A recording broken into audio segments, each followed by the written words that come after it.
Tu as entendu? Un coursier est passé te chercher cet après-midi. Il fallait ta signature. Merci. J'attendais quelque chose d'important.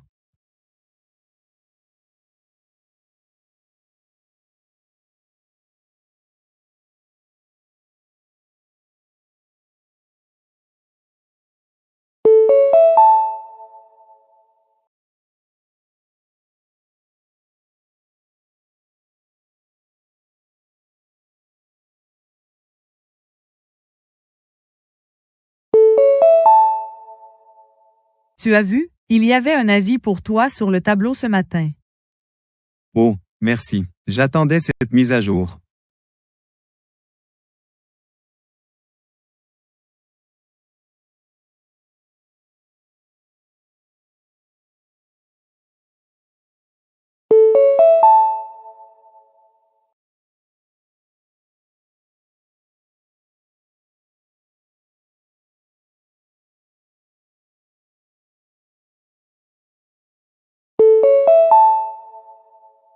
Et, juste pour te prévenir, quelqu'un a laissé un message pour toi plus tôt.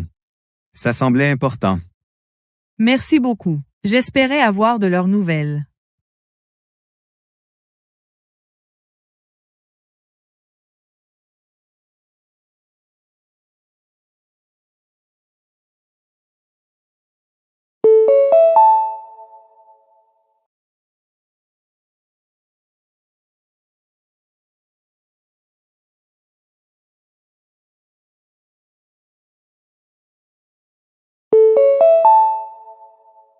As-tu vérifié? Le livre que tu as réservé est arrivé aujourd'hui. Il est à ton nom. Oh, c'est super. Je l'attendais depuis si longtemps.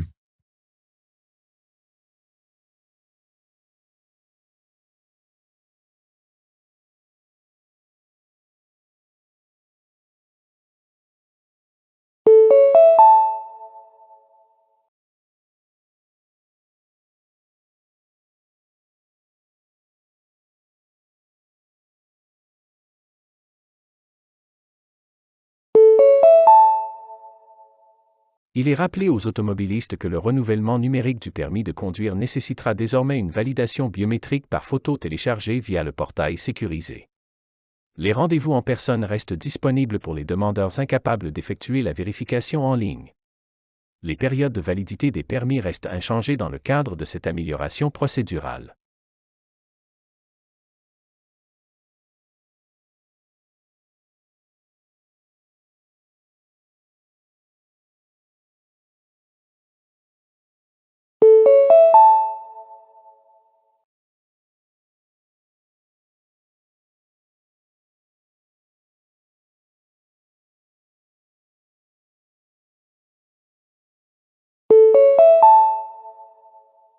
Les ménages du secteur 12 recevront des dispositifs avancés de comptage intelligent au cours du mois prochain dans le cadre d'une initiative d'analyse de la consommation. Les rendez-vous d'installation seront planifiés à l'avance et les compteurs existants seront retirés lors de l'activation. Les tarifs énergétiques et les cycles de facturation ne seront pas modifiés pendant le déploiement.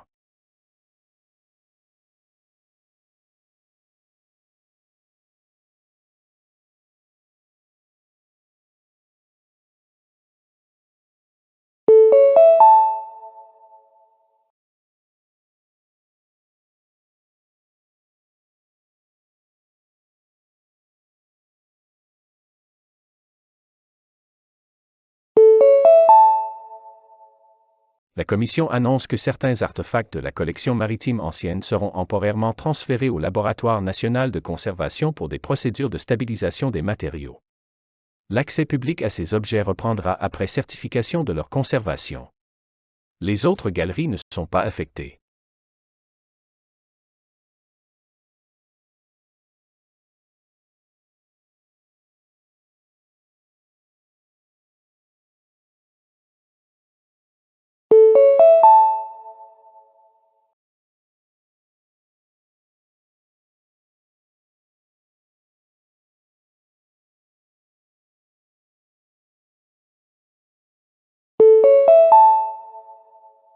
Les employés sont informés que des couches améliorées de filtrage des emails entrants seront activées vendredi afin de réduire l'exposition aux tentatives de phishing. Certaines pièces jointes externes pourront être automatiquement mises en quarantaine en attente de vérification. Cette mise à jour ne limite pas la correspondance interne ni ne modifie les politiques de mots de passe existantes.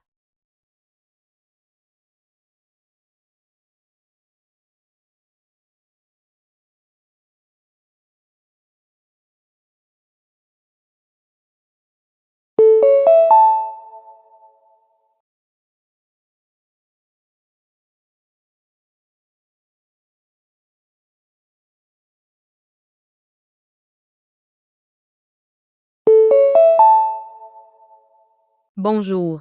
Ceci est un rappel automatique concernant votre accès à un logiciel sous licence, qui expirera bientôt. Afin de continuer à utiliser toutes les fonctionnalités sans interruption, le renouvellement doit être effectué avant la date d'expiration. Veuillez noter qu'une fois l'accès expiré, les paramètres précédemment enregistrés pourront rester intacts, mais les fonctionnalités seront limitées. Pour toute assistance supplémentaire, n'hésitez pas à contacter le support. Merci.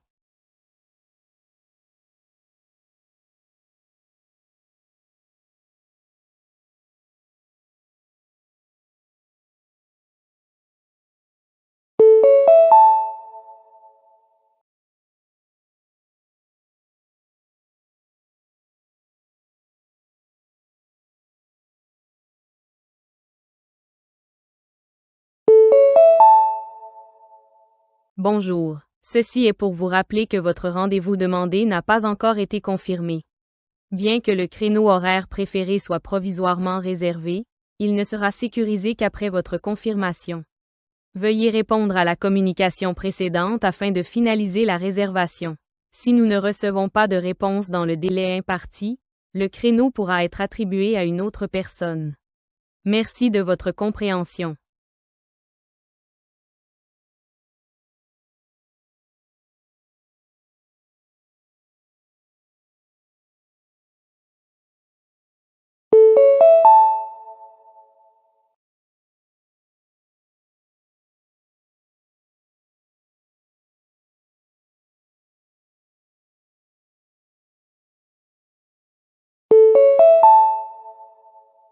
Bonjour. Ceci est pour vous informer d'un changement à venir concernant les conditions de votre adhésion. Certaines modalités liées aux limites d'utilisation et aux avantages seront révisées à partir du mois prochain. Nous vous recommandons de consulter les détails de la politique mise à jour disponible sur notre site web afin de rester informé. L'utilisation continue du service après la date d'entrée en vigueur indiquera votre acceptation de ces changements. Merci de votre attention.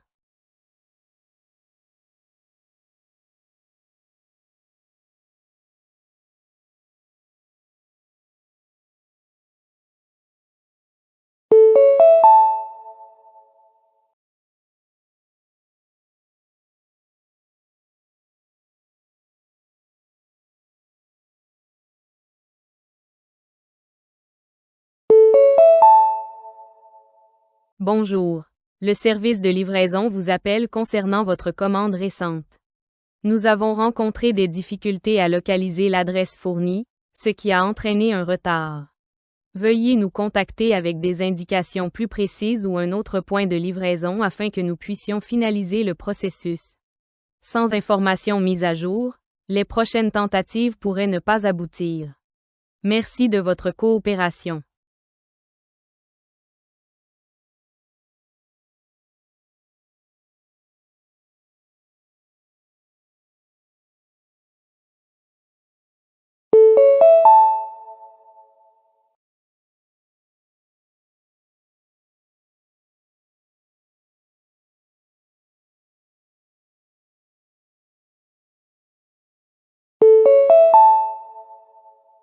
Bonsoir. Ceci est un rappel concernant votre participation au séminaire à venir.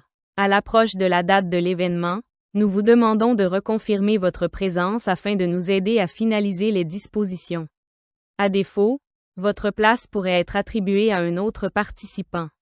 Veuillez répondre dès que possible. Nous vous remercions de votre coopération.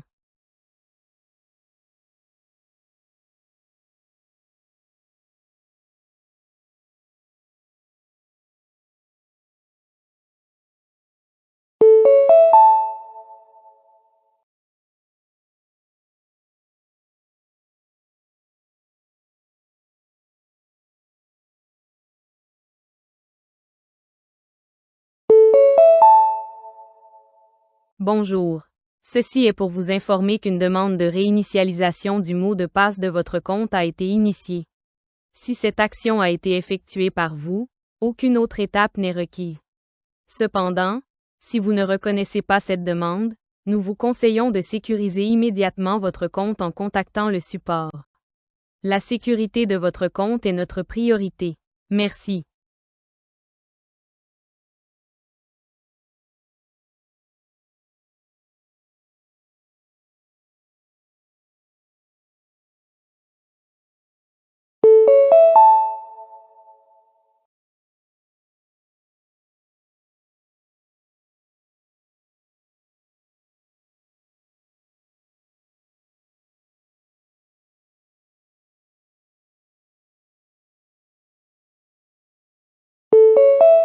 Personne 1.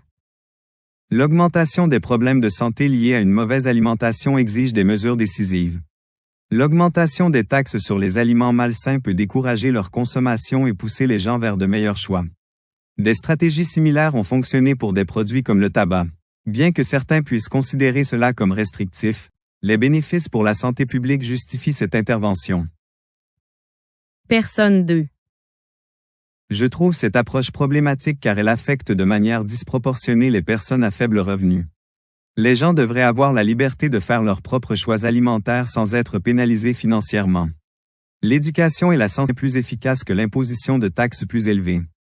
De telles mesures risquent d'être à la fois injustes et inefficaces. Personne 3. La taxation pourrait jouer un rôle, mais elle ne devrait pas être la seule stratégie. Combiner des taxes modérées avec des subventions pour des options plus saines et des campagnes d'éducation publique produirait probablement de meilleurs résultats. L'objectif devrait être d'orienter les comportements plutôt que d'imposer des sanctions sévères.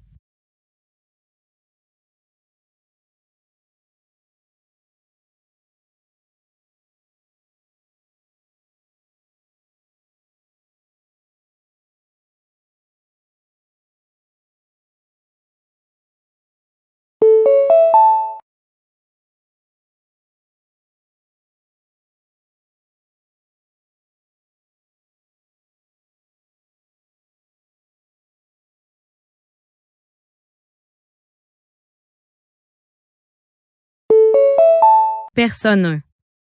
Le progrès technologique a toujours transformé le marché du travail, et l'IA n'est que la prochaine étape de cette évolution. En automatisant les tâches répétitives, nous pouvons accroître l'efficacité et permettre aux humains de se concentrer sur des rôles plus créatifs et stratégiques. Résister à ce changement pourrait freiner l'innovation et la croissance économique. Personne 2. Permettre à l'IA de remplacer les travailleurs humains à grande échelle pourrait avoir de graves conséquences. Le déplacement d'emplois, les inégalités économiques et l'instabilité sociale sont des risques réels. Tout le monde ne peut pas facilement se reconvertir, et le rythme du changement pourrait dépasser la capacité d'adaptation de la société. Personne 3. L'IA offre sans aucun doute des avantages significatifs, mais sa mise en œuvre doit être soigneusement contrôlée. Au lieu de remplacer complètement les travailleurs, elle devrait être utilisée pour renforcer les capacités humaines. Des politiques et des garanties sont nécessaires pour assurer une transition progressive et équitable.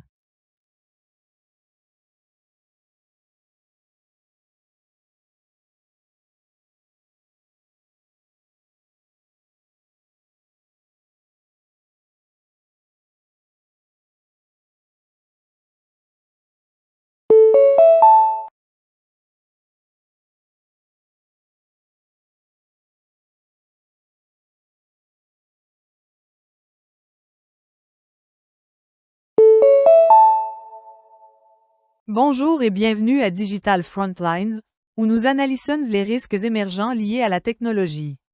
Le segment d'aujourd'hui traite de l'utilisation croissante des données biométriques dans les systèmes d'authentification.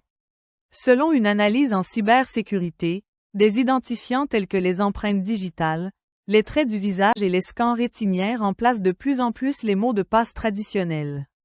Bien que ces méthodes offrent commodité et sécurité renforcées, elles introduisent également des vulnérabilités uniques. Contrairement aux mots de passe, les caractéristiques biométriques ne peuvent pas être modifiées en cas de compromission. Le rapport souligne des préoccupations concernant les pratiques de stockage des données, en particulier les bases de données centralisées qui peuvent devenir des cibles de violation. De plus, la transparence est limitée quant à la manière dont ces informations sensibles sont partagées entre les plateformes. Les experts recommandent des modèles de stockage décentralisés ainsi qu'une surveillance réglementaire plus stricte afin de protéger l'identité des utilisateurs. La discussion souligne que la commodité doit être équilibrée avec des considérations de sécurité à long terme.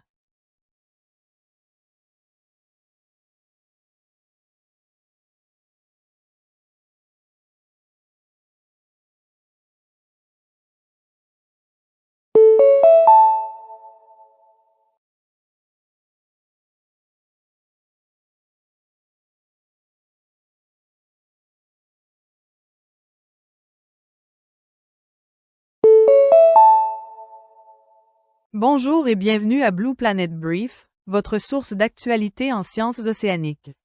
Aujourd'hui, nous examinons les conséquences de l'acidification des océans sur les écosystèmes de récifs coralliens. Une étude de chimie marine indique que l'absorption accrue de dioxyde de carbone atmosphérique diminue le pH des océans.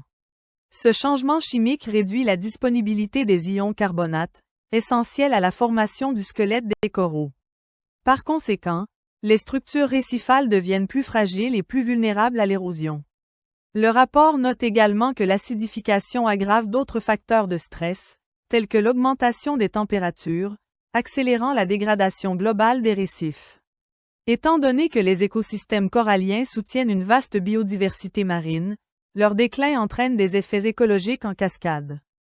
Les scientifiques soulignent l'urgence de réduire les émissions et de renforcer les stratégies de conservation des récifs afin de préserver ces systèmes fragiles.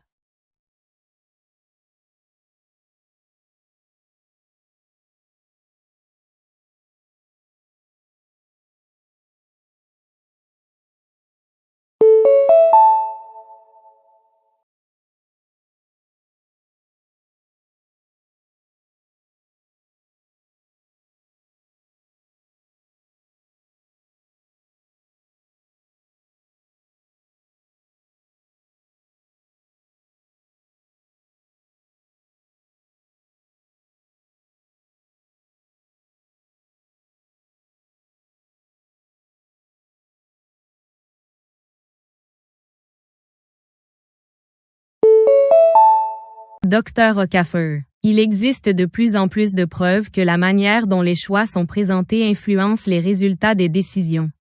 Pouvez-vous expliquer comment cela se produit? Absolument. La prise de décision est très sensible au cadrage contextuel.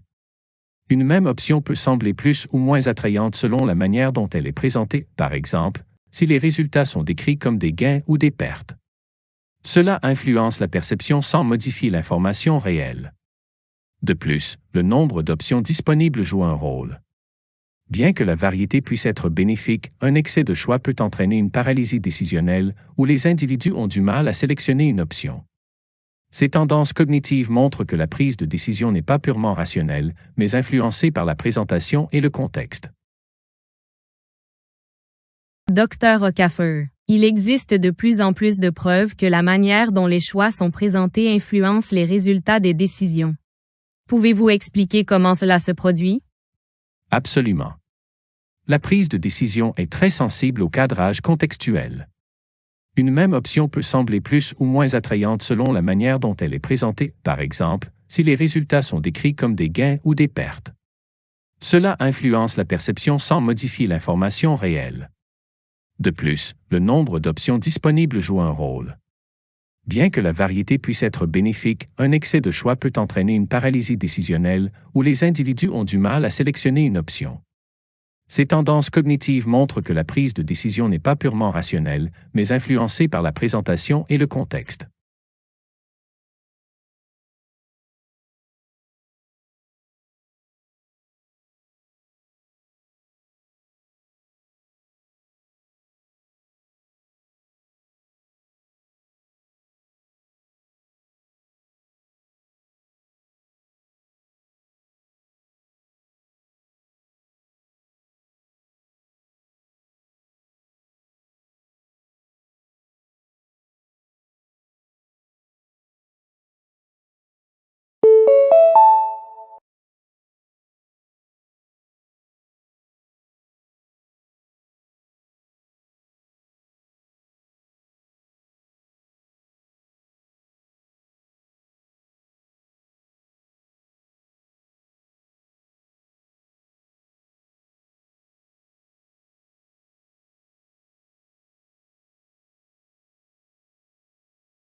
Dr. Hughes, on observe un intérêt croissant pour l'influence de la conception architecturale sur le comportement humain et le bien-être. Pouvez-vous expliquer cette relation? Certainement. Les espaces architecturaux influencent les mouvements, les interactions et les états émotionnels. Les espaces ouverts tendent à encourager l'engagement social et la collaboration, tandis que les espaces fermés favorisent la concentration et l'intimité. L'éclairage, la hauteur sous plafond et l'agencement spatial contribuent tous à la manière dont les individus perçoivent et utilisent un espace. De plus, des environnements mal conçus peuvent créer de l'inconfort ou de la désorientation, entraînant une baisse de productivité et une augmentation du stress. À l'inverse, des espaces bien conçus améliorent l'utilisabilité et le confort psychologique. Ces facteurs démontrent que les environnements physiques façonnent activement l'expérience humaine. Dr. Hughes, on observe un intérêt croissant pour l'influence de la conception architecturale sur le comportement humain et le bien-être. Pouvez-vous expliquer cette relation? Certainement. Les espaces architecturaux influencent les mouvements, les interactions et les états émotionnels. Les espaces ouverts tendent à encourager l'engagement social et la collaboration, tandis que les espaces fermés favorisent la concentration et l'intimité. L'éclairage, la hauteur sous plafond et l'agencement spatial contribuent tous à la manière dont les individus perçoivent et utilisent un espace. De plus, des environnements mal conçus peuvent créer de l'inconfort ou de la désorientation, entraînant une baisse de productivité et une augmentation du stress. À l'inverse, des espaces bien conçus améliorent l'utilisabilité et le confort psychologique. Ces facteurs démontrent que les environnements physiques façonnent activement l'expérience humaine.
Dr. Erickson, des études cognitives récentes suggèrent que la mémoire n'est pas un enregistrement parfait des événements passés, mais un processus reconstructif.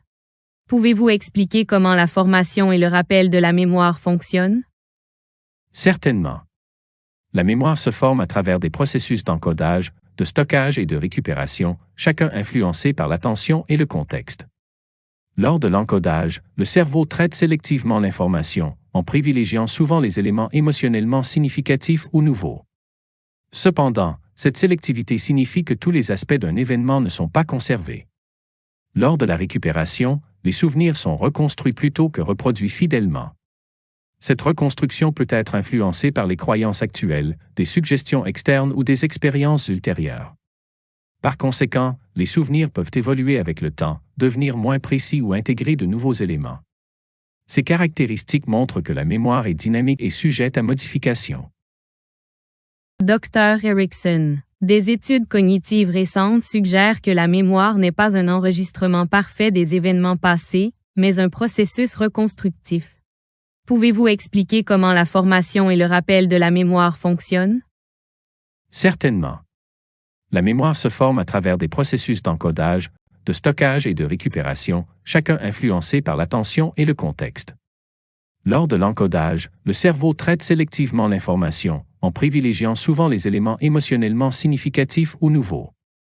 Cependant, cette sélectivité signifie que tous les aspects d'un événement ne sont pas conservés. Lors de la récupération, les souvenirs sont reconstruits plutôt que reproduits fidèlement. Cette reconstruction peut être influencée par les croyances actuelles, des suggestions externes ou des expériences ultérieures. Par conséquent, les souvenirs peuvent évoluer avec le temps, devenir moins précis ou intégrer de nouveaux éléments. Ces caractéristiques montrent que la mémoire est dynamique et sujette à modification.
Dr Lim. Il existe de plus en plus de preuves que la taille des portions influence le comportement alimentaire indépendamment de la faim.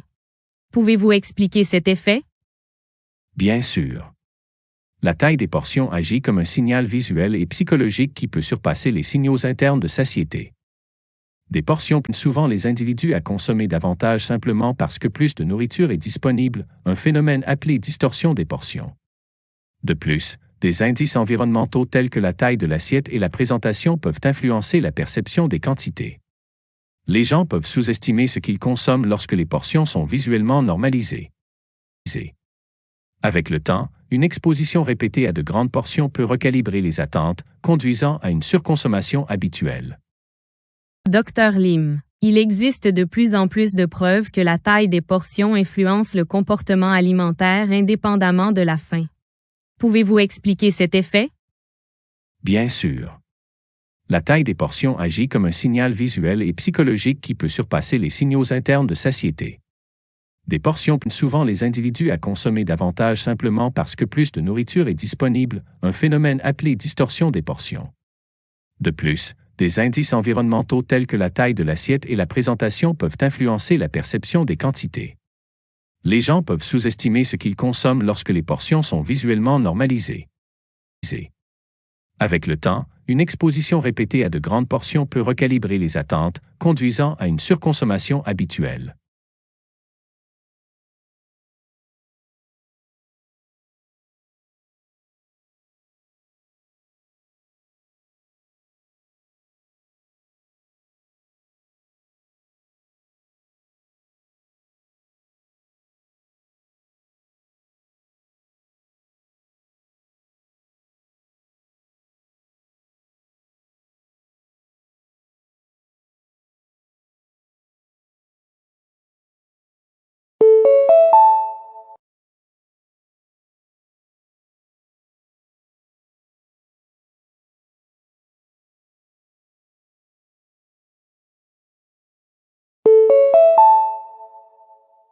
Le désert d'Atacama, au Chili, est l'endroit non polaire le plus sec de la planète, certaines stations météorologiques n'ayant jamais enregistré une seule goutte de pluie. Cependant, la flore locale s'est adaptée pour récolter l'eau présente dans l'air. Un épais brouillard côtier appelé Camanchaca arrive depuis l'océan Pacifique, et les plantes locales utilisent des poêles spécialisés pour capturer ces minuscules gouttelettes d'eau. Certaines communautés utilisent même des filets à brouillard, de grands filets qui condensent la brume en eau liquide pour la boisson et l'irrigation, prouvant que même en l'absence de pluie, la vie trouve un moyen de s'hydrater.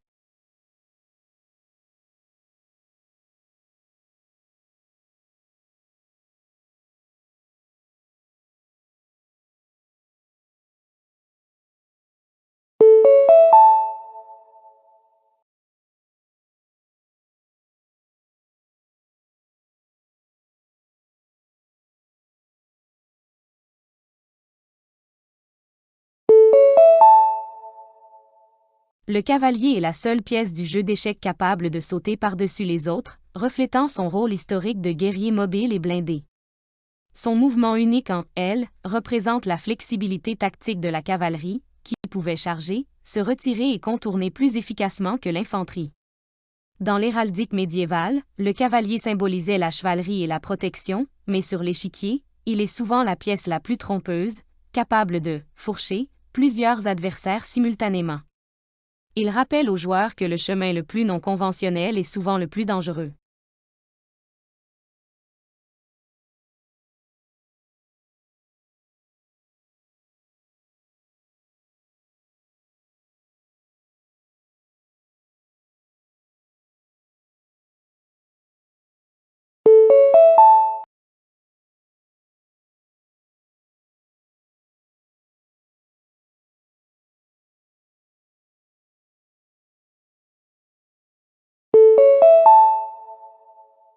L'état de flow, un terme inventé par le psychologue Mihaly Csikszentmihalyi, décrit une période d'immersion totale dans une activité.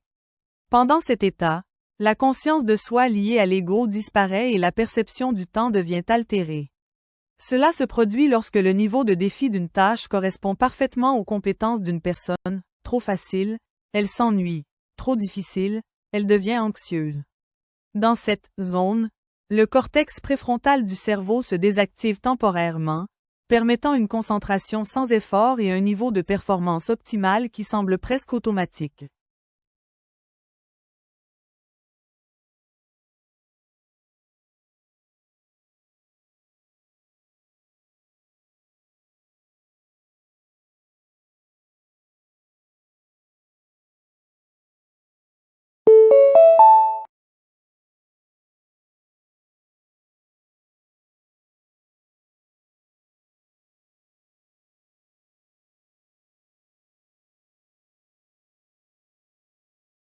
Sur les géantes gazeuses comme Neptune et Uranus, les scientifiques pensent qu'il pleut littéralement des diamants.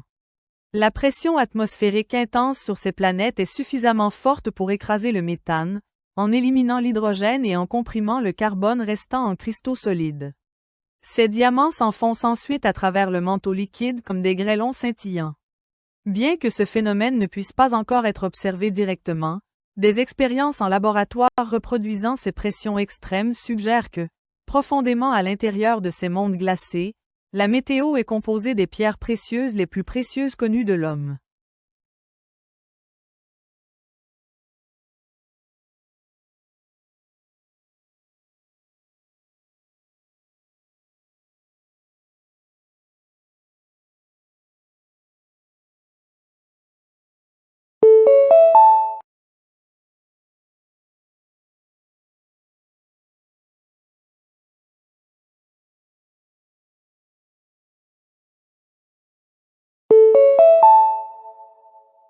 Les graines, hélicoptères, qui tombent des érables sont une merveille d'aéronautique naturelle.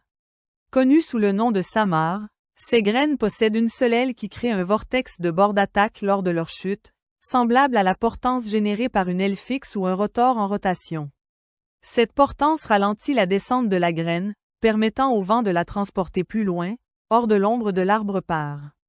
En exploitant les principes de la dynamique des fluides, l'érable assure à sa descendance les meilleures chances de trouver lumière et espace pour se développer.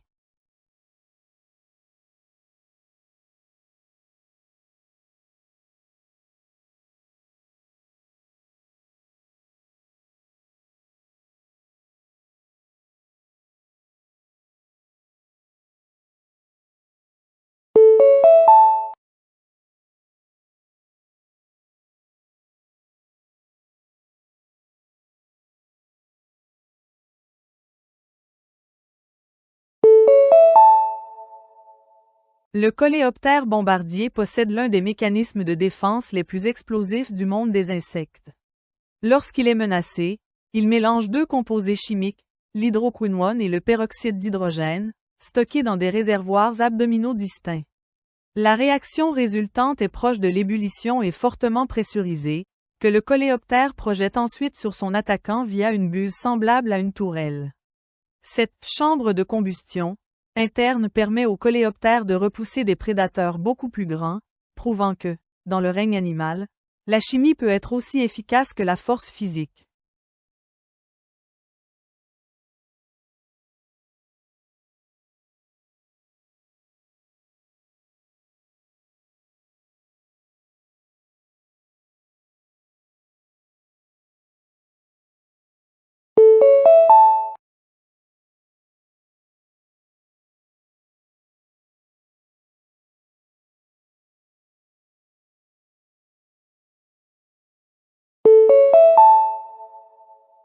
À masse égale, la soie d'araignée est plus résistante que l'acier et plus robuste que le Kevlar, tout en restant extrêmement flexible. Ce matériau est produit sous forme de protéines liquides qui durcit lorsqu'elle est étirée à travers les filières de l'araignée. Les araignées utilisent différents types de soie selon les fonctions. Une variété non collante pour les rayons structurels de la toile et une version recouverte de colle pour les spirales de capture. Cela permet à l'araignée de se déplacer en toute sécurité dans son propre piège tout en garantissant que tout insecte errant se retrouve irrémédiablement piégé dans une œuvre d'ingénierie organique.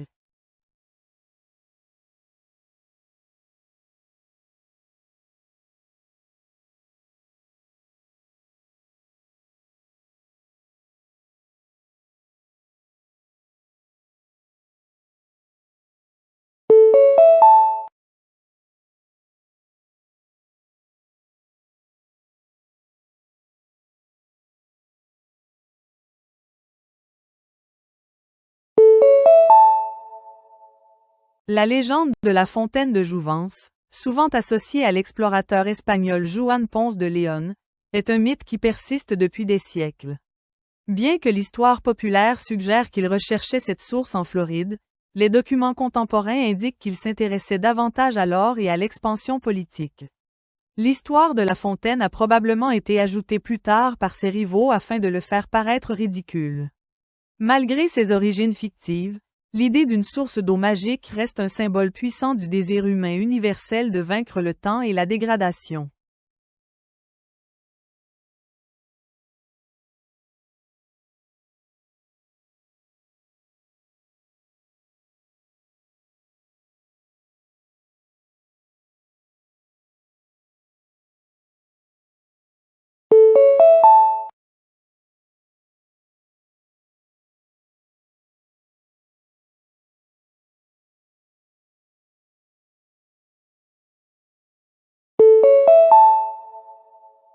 Le calmar bobtail hawaïen entretient une relation fascinante avec des bactéries bioluminescentes appelées Vibrio fischeri. Le calmar héberge ces bactéries dans un organe lumineux spécialisé et leur fournit des nutriments. En retour, les bactéries émettent une lumière, produisant une contre-illumination, qui correspond à la lumière lunaire filtrant depuis la surface. Cela efface l'ombre du calmar, le rendant invisible aux prédateurs en dessous. Ce camouflage parfait témoigne des accords complexes et invisibles établis entre différentes espèces pour survivre en haute mer.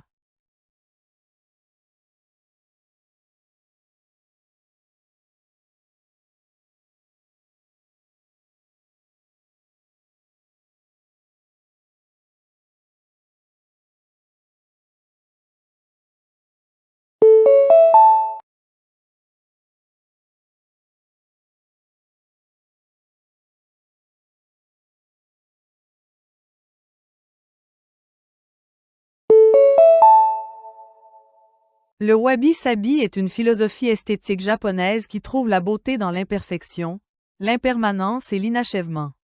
Elle s'oppose à la recherche de la perfection absolue, célébrant plutôt les fissures d'un bol en céramique ou la mousse qui pousse sur une pierre.